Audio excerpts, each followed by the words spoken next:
So far so good. We're getting into just more situational stuff. I like where our communication is from that standpoint. Of guys are becoming more aware, not just of what's my job, what does this word mean, but hey, what's the down and distance, what's the field position, what's the all the things that need to kind of get from 101 to 202 to 303 before game time. We're heading in the right direction.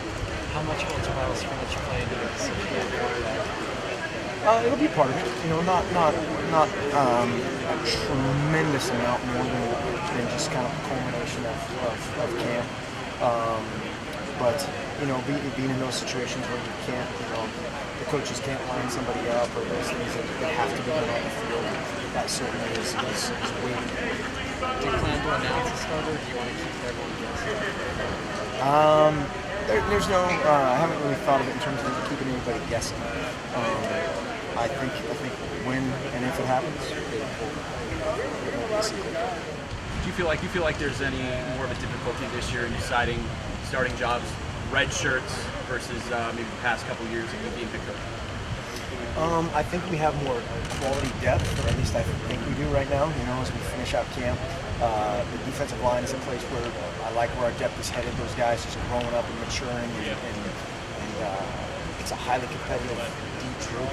It's a great, very, very athletic, very physical. They're versatile.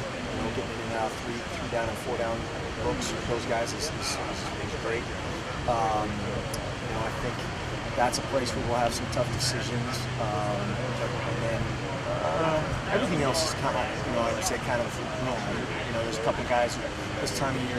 There's always a couple guys that are slam dunk red shirts, and there's always a couple guys that go, man, this guy in 5, 6, 7 weeks, what's he going to look like? Those are the hard ones. Who are the hardest names when you're looking at who to redshirt, who not to? Who are some of the hardest players that you're having that time with?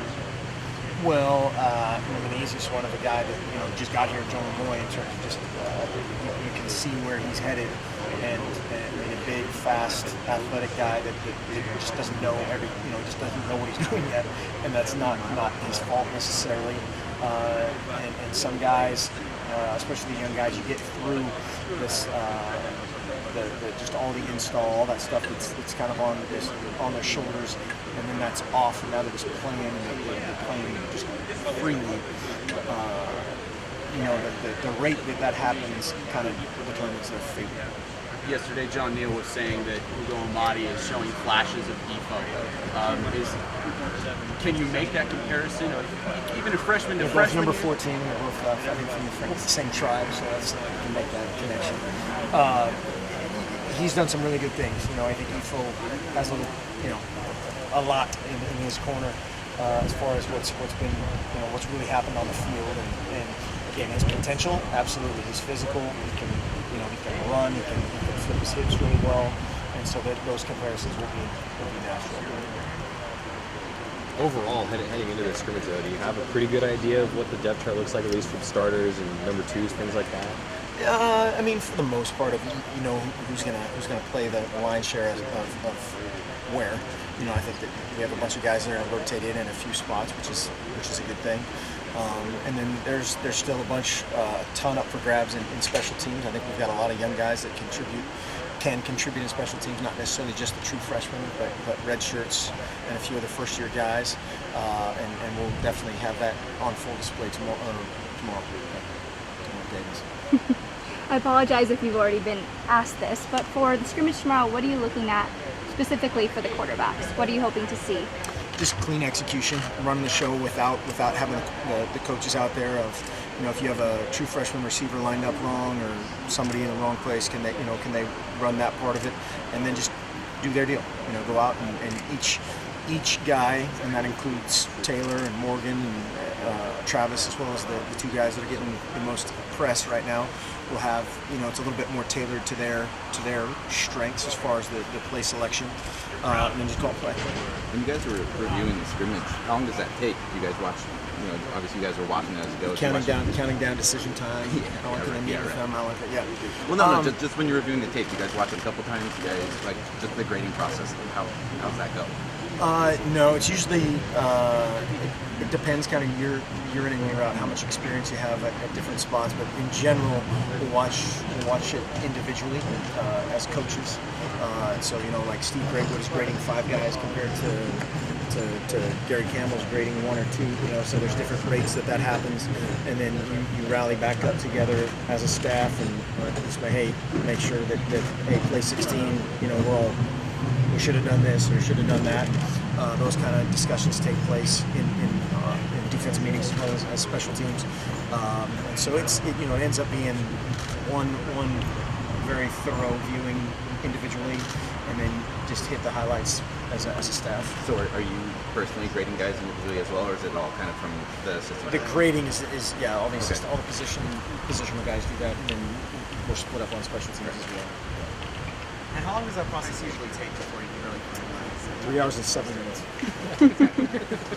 It depends, and that's not. I'm not trying to be evasive. It just depends how many plays, what kind of, like if we're clocking the ball on offense, if we're spiking the ball on offense, that doesn't take very long to grade.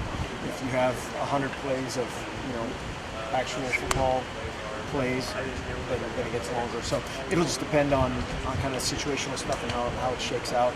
But as far as evaluation and determination and rehashing everything as a staff, I like 3 hours. I'm going to stick with 3 hours and 7 minutes. Is that what I said? Yeah, that's it. So much. How much does tomorrow's scrimmage factor into the depth charts or red shirts?